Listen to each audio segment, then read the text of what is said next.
Gold trusted gold buyers మీరు తాకట్టు పెట్టిన బంగారాన్ని విడిపించి ఈ రోజు ఉన్న మార్కెట్ ధరకు కొనబడను. నమస్కారం, వెల్కమ్ టు ఐ డ్రీమ్. ధర్మ మార్గం విత్ విజిత కార్యక్రమానికి స్వాగతం.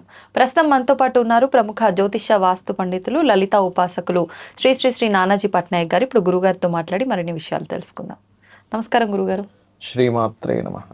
గురుగారు, చాలామంది మనశ్శాంతిగా లేదు, ప్రశాంతంగా లేదు, నాకు చాలా చికాగ్గా ఉంది, నాకు ఎక్కడికైనా దేవుడి దగ్గరికి ఏదైనా క్షేత్రానికి కానీ ఆలయానికి వెళ్ళి కాసేపు అక్కడ స్పెండ్ చేసి వస్తే చాలా ప్రశాంతంగా అనిపిస్తుందేమో, వెళ్ళాలి అని చెప్పి చాలామంది ఇలా ఈ ఆలోచనతో వెళ్తూ ఉంటారు.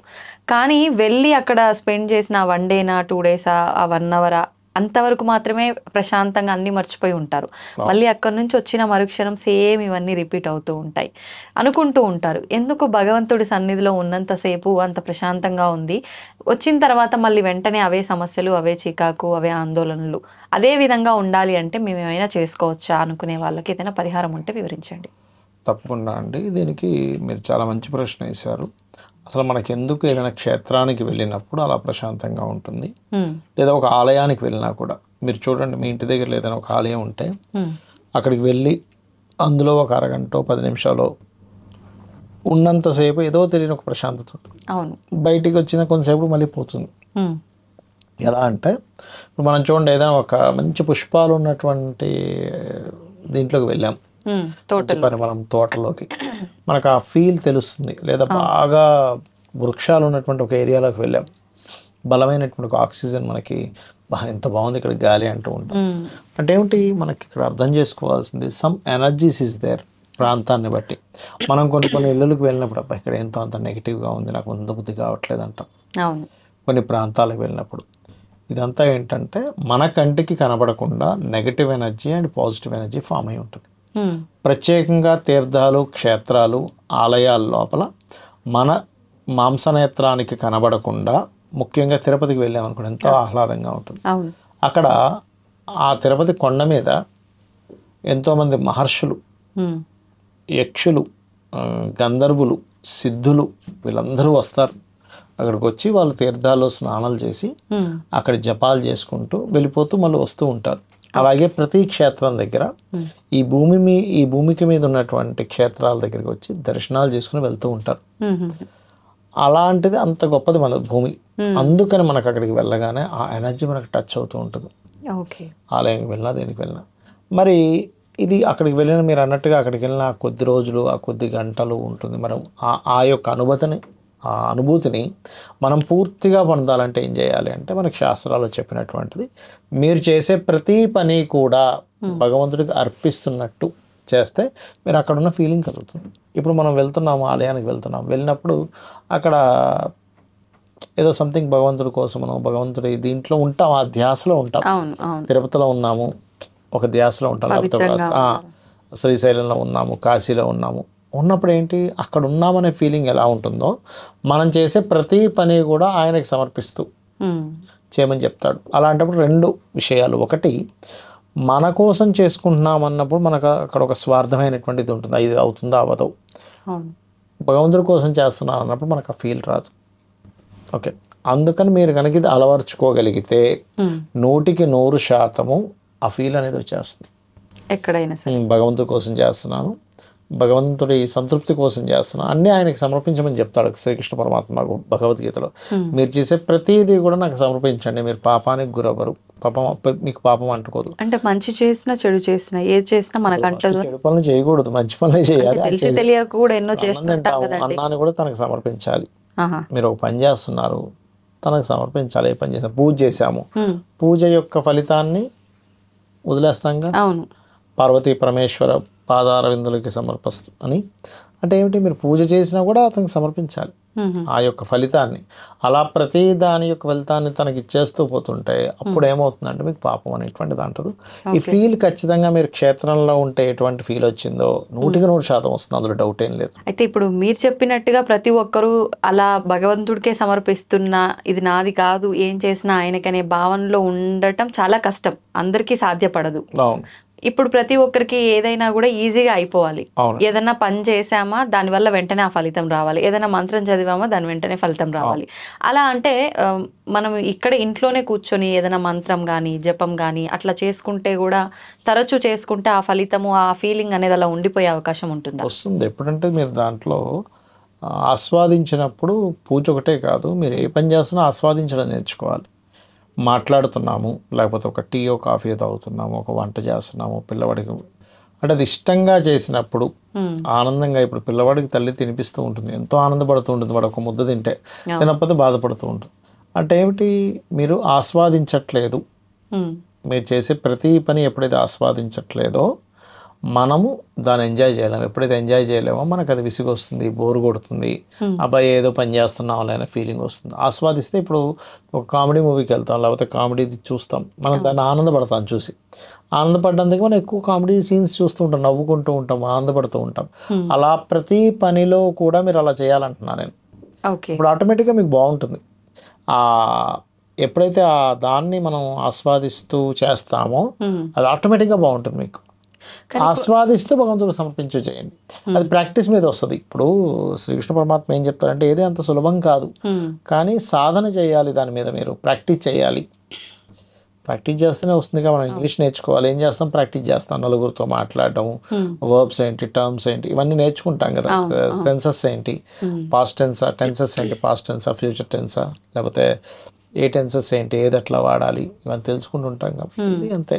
మనం బై ప్రాక్టీస్ చేస్తూ ఇది గొప్పది అనేది ఫస్ట్ మీ మైండ్లోకి రావాలి.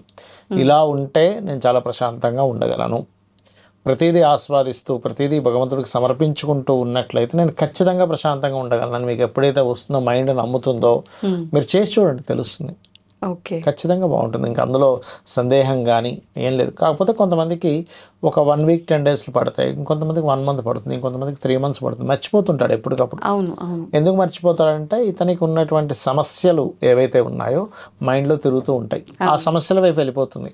మనకి పాజిటివ్ కంటే నెగిటివ్ వైపు వెళ్ళిపోతుంది. ఎలా అంటే ఒక అందమైన అమ్మాయి ఉంది, ఒక చిన్న పింపుల్ వచ్చింది అనుకోండి, ఆ పింపుల్నే చూసుకుంటూ ఉంటుంది, మొత్తం అందమైన ముఖం అన్నీ మర్చిపోతుంది. అలా చిన్న పింపుల్ని చూసినట్టుగా మనకున్నటువంటి సుఖాలు, మనకున్నటువంటి ఆనందాలు, మనకుండేటువంటి ఫ్యామిలీ, ఇవన్నీ మర్చిపోయి ఎవరో ఏదో అన్నారు, అన్నటువంటి దాన్నే మనం గుర్తుపెట్టుకుంటూ ఉంటాం. నేను ఒకటే చెప్తాను, లోకంలో నీ చుట్టూ చాలా జరుగుతుంటాయి. ఇప్పుడు ఎలా అంటే మనం రోడ్డు మీద వెళ్తున్నాం, ఒక పంది బురదలో బొరులుతూ ఉంటుంది, నువ్వు బాధపడుతూ కూర్చుంటావా? మలాన్ని తింటూ ఉంటుంది, నువ్వు బాధపడుతూ కూర్చుంటావు? కూర్చోక. ఎందుకు? దాని నైజం అది అనుకోవాలి. అంతే, దాని నైజం అది. ఒక జంతువు లేదా ఒక పిచ్చివాడు పాప పిచ్చివాళ్ళలో తిరుగుతుంది, వాడిని చూసి మనం ఏదో అయ్యో ఇలా అయ్యాడు అనుకుంటాం, కానీ మనమేమో ఓన్ చేసుకోం. అయ్యో అని వాడిని మనం ఏమి గుండెలు బాదుకోం. పక్కింటి వాళ్ళకి శాలరీ రాలేదంటే మనం ఏం బాధపడతామా? అట్లాగే మన చుట్టూ మనకి సంబంధం లేనిటువంటి అంశాలని, వాడెవడో ఇలా అన్నాడు, వాడు ఇలా అనుకుంటున్నాడు, వాళ్ళు ఇలా మాట్లాడుకుంటున్నారు, సరే మీ గురించే మాట్లాడుకుంటున్నారు, కానీ మనం ఏంటంటే వాళ్ళ నైజం అది, వాళ్ళకి అంతవరకే జ్ఞానం ఉంది అని అనుకుని వదిలేయడమే. నన్ను చాలామంది, నాకైతే మొన్న ఒకరోజు ఇట్లాగే యూట్యూబ్స్లో తిరిగే ఒక అతనే నన్ను అన్నాడు, సార్ మీరు ఎట్లా భరిస్తున్నారు సార్ జనాల్ని? కొంతమంది అయితే అసలు మంచి కామెంట్స్ పెడతారు, ఇంకొంతమంది అయితే అసలు ఏం కామెంట్ పెడతారో వాడికి అర్థమే తెలియదు, పిచ్చి పిచ్చి కామెంట్లు పెడతారు, అసలు పైన అది వీడియో కూడా వినరు, సరిగ్గా చూడరు, ఏ కామెంట్ పెడతారు ఆ కామెంట్ పెడతారు, నాకు చాలా బాధ వేస్తుంది సార్ అన్నాడు. నేను ఒకటే చెప్పాను, ఏమంటే మీరు ఏం ఆశిస్తున్నారు? ప్రజలకి సేవ చేయాలనుకుంటున్నారు మీ వీడియో ద్వారా, లేదా ఆ వీడియో ద్వారా మీకు ఏదో క్లయింట్ వస్తే ఆయనకి ఏదో సర్వీస్ చేద్దాం అనుకుంటున్నారు, అవునా? ఒకటి ప్రజలకి మీరు ఒక ఇన్ఫర్మేషన్ ఇద్దాం అనుకుంటున్నారు, బాగుపడాలని, ఏదో సర్వీస్ ఇద్దాం అనుకుంటున్నారు, లేదా మీరు 4 వీడియోలు చేసి కొంతమంది సర్వీస్ ఇవ్వరు, సేవ చేయరు, కానీ ఫేమస్ అవ్వాలనుకుంటారు. మీ కాన్సెప్ట్ ఏంటి? మీ మైండ్లో క్లారిటీ రావాలి. మీ మైండ్లో ఆ క్లారిటీ ఉన్నప్పుడు దానికోసం ఉండండి. మీరు కామెంట్లు చూసుకుంటూ ఎవరేమనుకుంటున్నారు దీనికి సంబంధం లేదు మీకు. మీరు ధర్మబద్ధంగా మీరు ఇవ్వాల్సింది ఇవ్వండి. ఇంకా వాళ్ళ కోసం మీరు ఆలోచిస్తే మీరు జీవించలేరు, ప్రశాంతంగా ఉండలేరు. వాస్తవం ఇది నిజంగానే. మనకి నిజంగా అక్కడ హ్యాపీనెస్ ఉంది. ఎందుకంటే నేను ఏదో ఒక చిన్నది పట్టుకొని బాధపడ్డాను. నేను చాలా వీడియోలో చూస్తుంటా కదా, పాపం మనం చెప్పిన కాన్సెప్ట్ వదిలేసి యాంకర్ గారు ముడేసుకోలేదు, యాంకర్ గారు చున్నీ వేసుకోలేదు, పాపం ఆవిడేదో మర్చిపోయింది, ఎక్కడో ఆడవిడికి వచ్చేసింది, చున్నీ వేసుకోలేదు, లేకపోతే ఈ నిమిషం దగ్గర ప్రారంభమైంది, ఏదైనా ఇది వాళ్ళు పెడుతూ ఉంటారు. అందులో మనం నిజంగా ఓకే పెట్టారు, వాళ్ళ అభిప్రాయం వాళ్ళది. అవును. ఇప్పుడు అదేమీ అది నీ జీవితాన్ని ఏమీ నిర్దేశించేది కాదుగా. ఆయన ఒక మాట కామెంట్లో అన్నంత మాత్రం చేత నీ జీవితం ఏమేదో అయిపోదుగా. ఇక్కడ ఏమవుతుందంటే మనం ఎందుకు ఆస్వాదించలేకపోతున్నాం అంటే ఇవన్నీ పట్టించుకుంటున్నాం. నన్నైతే చాలామంది అడుగుతుంటారు, ఒక 90 మంచి కామెంట్స్ వస్తే ఓ 10 5 పిచ్చి కామెంట్లు వస్తే మీరు ఎట్లా చూసి ఎలా ఫీల్ అవుతున్నారంటే నేను అసలు చూడండి అంట. నేను అసలు కామెంట్స్ చూడండి. అది అసలు టైం ఉండదు ఫస్ట్. ఇప్పుడు ఇన్ని ఛానల్స్లో చేస్తుంటాము, ఎక్కడ చూస్తూ కూర్చుంటాం, ఎవరే కామెంట్ పెట్టారు. ఎప్పుడో ర్యాండమ్గా చూస్తే పాపం వాళ్ళకి అమ్మవారు అనుగ్రహ సిద్ధిరస్తాను పెడతాను, లేకపోతే వాళ్ళు ఏదైనా ప్రాబ్లం అడుగుతుంది దానికి ఏదైనా ఏదో ఒక ఛానల్ ఎక్కడో దగ్గర ఒక కామెంట్ పెడతా. అసలు నేను పట్టించుకోను సార్ కామెంట్స్ అయితే. ఎందుకంటే మనం అవన్నీ పట్టించుకుంటే మనం పని చేయలేం ఫస్ట్. అట్లాగే మనిషి అన్ని పట్టించుకోవడం వల్ల, అసలు పట్టించుకోవాల్సింది పట్టించుకోకపోవడం వల్ల మనశ్శాంతి లేదు. ఎప్పుడైతే మనం ఆ ప్లేసెస్కి వెళ్తామో అక్కడ ఉండే పాజిటివ్ ఎనర్జీ వల్ల ఇవన్నీ పక్కకు పోతాయి. పుణ్యం అనేది వస్తుంది. క్షేత్ర దర్శనం ఏం చెప్తారంటే శాస్త్రంలో, పుణ్యాన్ని సంపాదించుకోవడానికి చెయ్యండి. మహాభారతంలో ఉంటుంది. వీళ్ళు అరణ్యవాసంలో ఉంటారు కదా, ఈ అరణ్యవాస ఘట్టంలో మీరు పుణ్యాన్ని సంపాదించుకోవాలి. సరే వెళ్ళండి, అరణ్యవాసంలో ఉన్నప్పుడు క్షేత్ర దర్శనాలు చేసుకోండి అంటారు. అప్పుడు పుణ్యబలం మనకుంటే పాపం ఇచ్చేటువంటి ఫలితం దాని ప్రభావం తగ్గిపోతుంది. అంటే ఒక వ్యక్తి ఇది అవ్వాలంటే హాస్పిటలైజేషన్ అవ్వాలి, తీవ్రమైన హాస్పిటలైజేషన్ అవ్వాలి. ఓ 10 రోజులు హాస్పిటల్లో ఉండవలసిన వ్యక్తికి ఈ పుణ్య బలం చేత 1-2 డేస్ ఉండి వచ్చేస్తాడు. హాస్పిటల్ అది మార్చలేం, కానీ ఆ బలం చేత 10 రోజులు 4 రోజులు ఇబ్బంది పడవలసింది, మంచం మీద పడవలసిన వ్యక్తి 1-2 డేస్లో క్లియర్ అవుతుంది. అట్లా కాబట్టి క్షేత్ర దర్శనం చాలా గొప్పది, చేయాలి.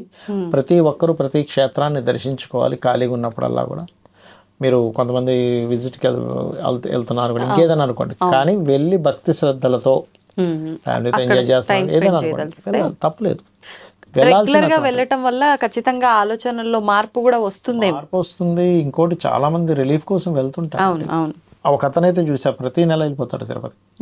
ప్రతి నెల ఏదో క్షేత్రం పెట్టేసుకుంటాడు. ఏమంటే సార్ నాకు చాలా బాగుంటుంది సార్. ఆ బాగుంటుంది అని ఎందుకంటే, ఒకటి మైండ్లో ఏదో తెలియని ఒక పాజిటివ్ ఇది ఏంటి, నేను వెళ్ళాను నాకు హ్యాపీ ఉంటుంది. రెండవది ఏంటంటే నిజంగానే అక్కడ ఉండేటువంటి పాజిటివ్ ఎనర్జీ వల్ల మనకు అలా అనిపిస్తుంది.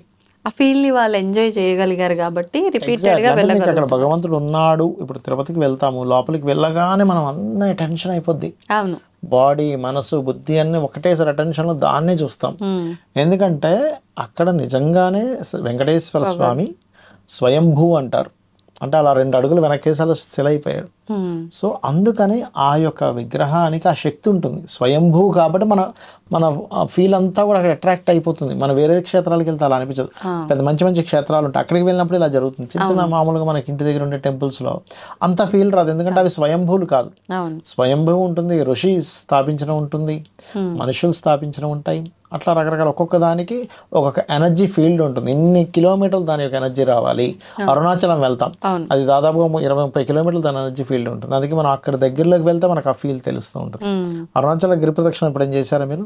చేశారా? ఎంత ఫీల్ ఉంటుంది చూడండి. అసలు పౌర్ణమి రోజు చేస్తారు. మానసిక రుగ్మతలు ఉన్న వాళ్ళు ఎక్కువగా పౌర్ణమి రోజు చేస్తారు. వాళ్ళు ఆ టైంలో చూడాలి, వాళ్ళ ఎఫెక్ట్ చాలా బాగుంటుంది నిజంగా. అంటే ఎంత ఇబ్బంది ఉన్నా కూడా ఆ నడుస్తున్నప్పుడు ఆ ఇబ్బంది అనేది అసలు గుర్తే ఉండదు, అసలు తెలియదండి మనకి. మీకు ఎందుకు తిరుపతి కొండ ఎక్కినప్పుడు, అయ్యప్ప స్వామి దీక్ష తీసుకుని పైకి వెళ్ళినప్పుడు మీరు ఎక్కుతున్నంతసేపు అబ్బా కాలు నొప్పి లేస్తున్నాయి అనుకుంటారు. ఎక్కి ఒక్కసారి దర్శనం అయిన తర్వాత అన్ని మర్చిపోతాడు, ఏముండదు ఇంక తర్వాత నుంచి. వాస్తవం అండి. ధన్యవాదాలండి. శ్రీమాత్రే నమః.